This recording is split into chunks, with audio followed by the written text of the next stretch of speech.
Previously you spoke about, being a minority.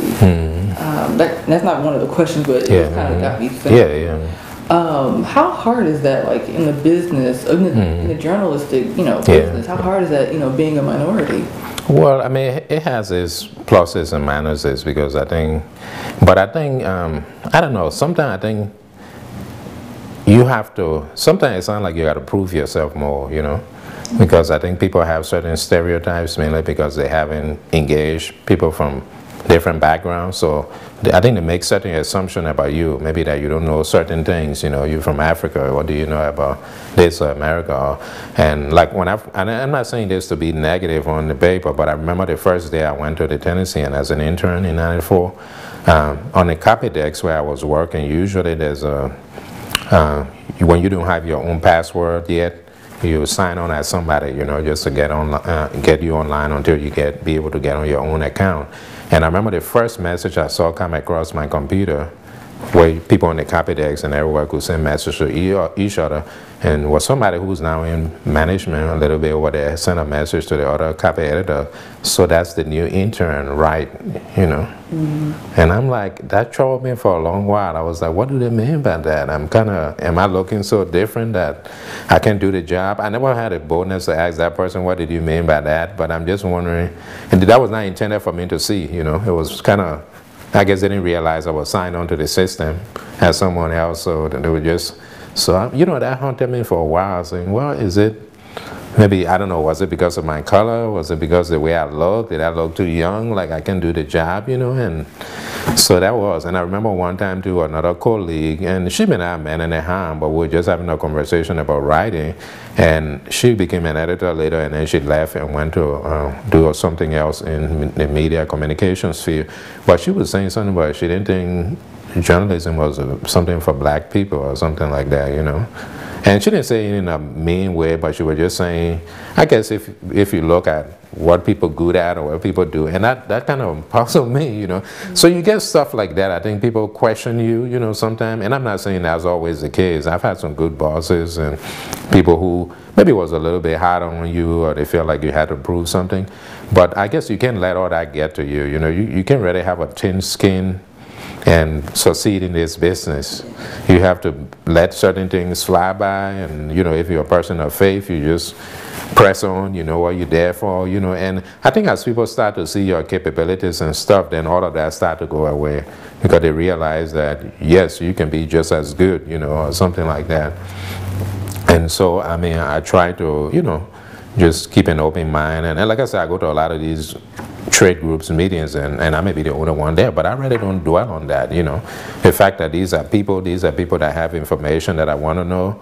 So I mean, I became good friends with them, I mean, just to get acquainted, and some of them, we talk regularly, we can go grab coffee, lunch sometime, you build your network. I think that's what sustains you, but it can be tough sometimes, yes. Okay, Speaking of faith, does being a Christian affect the way you write, and how? Well, I guess sometimes, when you're a person of faith, maybe sometimes you tend to look for positive in situations, and you inspired, things inspire you. So sometimes I think I tend to look for, I mean, something is not always bad. There's bad in everything, but sometimes there's a good in it, or there's a good lesson, So in writing, I always be cautious of that, I kind of take a generally positive outlook when I'm writing stuff. And then also, I guess being of faith kind of encouraged me to be fair, because I know spiritually you don't want to be, biased, or you don't want to take a stand. But I mean, I like to do positive stuff sometimes, but at the same time, I realize I'm a journalist.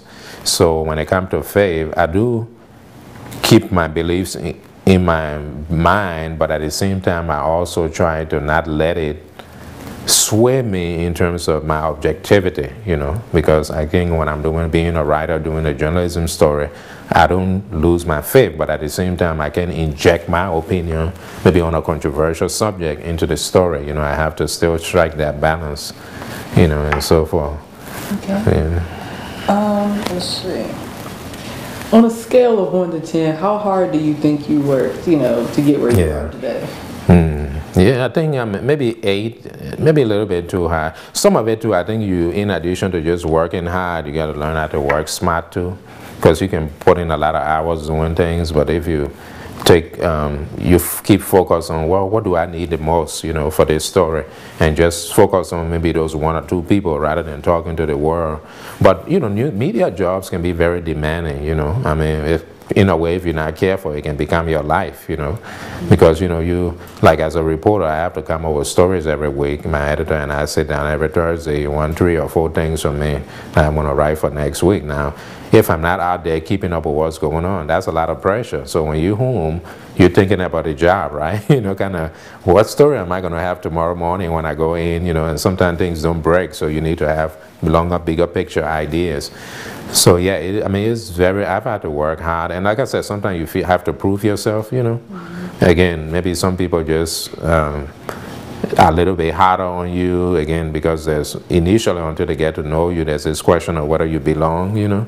So I've had to work hard, and but I'm learning as I get older in the business to think about how can I work smarter, you know, not just be the last person to leave, but also try to see how I can do things differently to cut back on that time and also have a life, you know.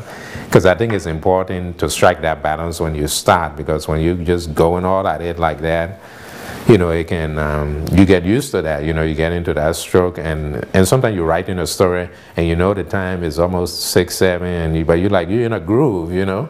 So when you're in a groove writing, you know, you just want to continue and finish it.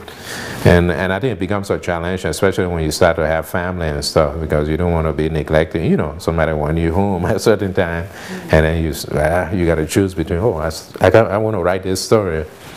So, you know, it's good to strike a balance. But I think I've worked hard, you know, I'm just trying to learn to work smarter too, you know. Okay. Do you plan on taking what you've learned here in America, your time with the Nashville Banner, the Tennessean, back to Liberia one day? Yeah, I think probably eventually, especially as I get more and more experience that I'm already getting, but even more, I can see a need for more training. I keep up with Liberian news every day, you know, I mean, every night, that's what I do on BBC, you know, all the Liberian newspapers I kind of read, not all of them, but, you know, 1 or 2 that I follow.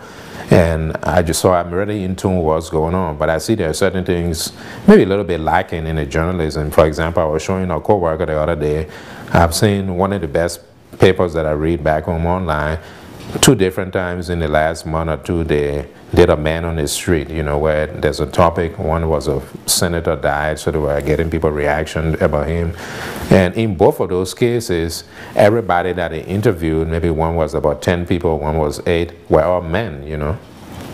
And I was looking at that, I said, well, where's the diversity? You know, I mean, I'm sure women in Liberia talk to, you know, or have opinions, but I think people don't think about that. You know, maybe it's a sign of a male-dominated society, but I think if I was the editor, you see what I mean? I would say, no, talk to a range of people. Talk to a young person, older person, women, you know, bring that diversity there. So I could see myself maybe at some point going back and teaching, you know, maybe in a journalism program at the University of Liberia, or maybe trying to get some fellowship to go back even for a few months and kind of do some training. But as far as a full newspaper career, I mean, I could do that too down the road, but I know it's a little different. The government now is much better when it comes to dealing with the press, but I think, again, sometimes people are not very tolerant of critical reporting. People take everything very personal, and I guess I've gotten used to, yeah, as long as I'm right or fair, I can write whatever, you know. So I will hate to have restriction, have to be thinking all the time, is this going to, you know what I mean, upset somebody in a high position or something, you know. But you know, but I want to start going home more often and getting reacclimated into things, you know. And down the road, unfortunately, because of the Civil War, we had a lot of infrastructure got damaged in the country. I mean, so they're still trying to rebuild. So I'm going to be monitoring it, and you know, who knows, you know. Okay. And finally, what advice would you give to a budding journalist to, anything, words of wisdom? Yeah. I think a lot of times, especially students, since this is targeted more to students, I think we get caught up too much in the classroom or the academic side of things when we're going to school. But I would say try to get all the experience you can get while you're in school. For example, if you have campus media, if you think you're interested in radio or TV or even just writing in general, take advantage of that. When I was at TSU, I worked with a campus paper. I was the editor. So because when you get out there in the real world, you have something to show people. This is what I was doing. So it shows them that you're passionate about that subject. You're not just saying I want to be this, but I don't know what it takes. I've already done it. And so whether it's an internship or working with on-campus media, I would strongly suggest that you just plunge into that, because again, that's like you're already doing it. So when you get out there into the work world, it's not something you have to learn, you know what I mean, how to be a professional. So I think students can take that more serious. And I think just reading, a lot of times people say they want to go into mass communication, but they don't think it's important to keep up with what's going on out there. And I think I face that a lot of times. I teach a class too at TSU, and a lot of times I give a current events quiz, and people are like, how do you expect me to know this? And I don't pick something very detailed. I pick some very general things in the news, even if you live on a rock. Hopefully you heard something about it. So I think just awareness, even, and it's not just journalism. If you go into other form of writing like marketing, public relations, you're still expected to be in touch with trends, and what's going on in society, So I think that's very important, and I think you want to be versatile too, because the media landscape has changed. Like when I was growing up as a reporter, I was always just a writer, print writing for newspapers. But now the Tennessean is requiring us to do videos, like go along with some stories, you do a video, like just like a TV person does, take a clip here and there, and they have to be like 1-2 minutes. Well, as a print writer, you used to write in long form, but then you have to condense this into 2 minutes or 3 minutes.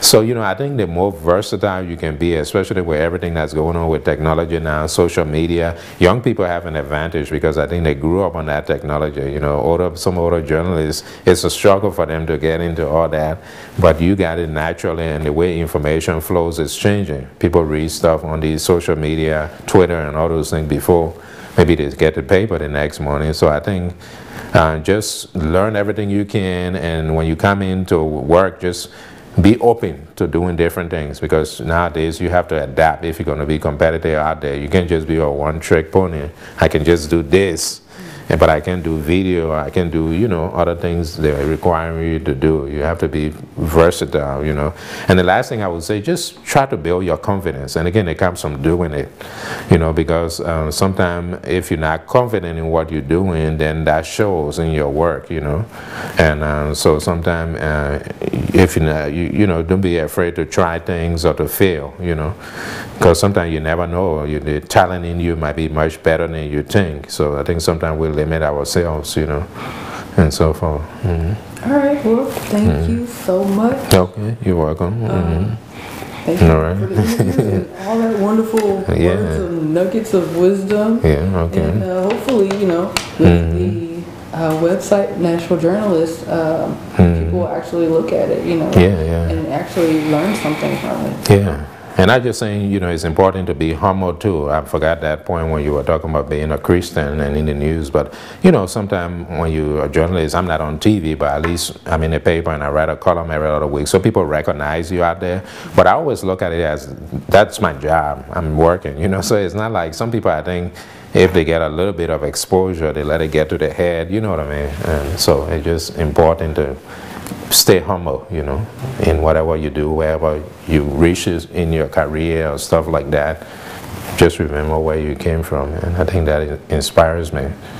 And especially being all the way from Liberia, and we went through a civil war, where people went through so much, days without hardly any food and killing, everything, shooting going on around, and so forth. So when you see where you came from, maybe that keeps you humble, you say, I've been through a lot, but I'm still here, and I got to maximize my time because I'm here for a reason, Yeah.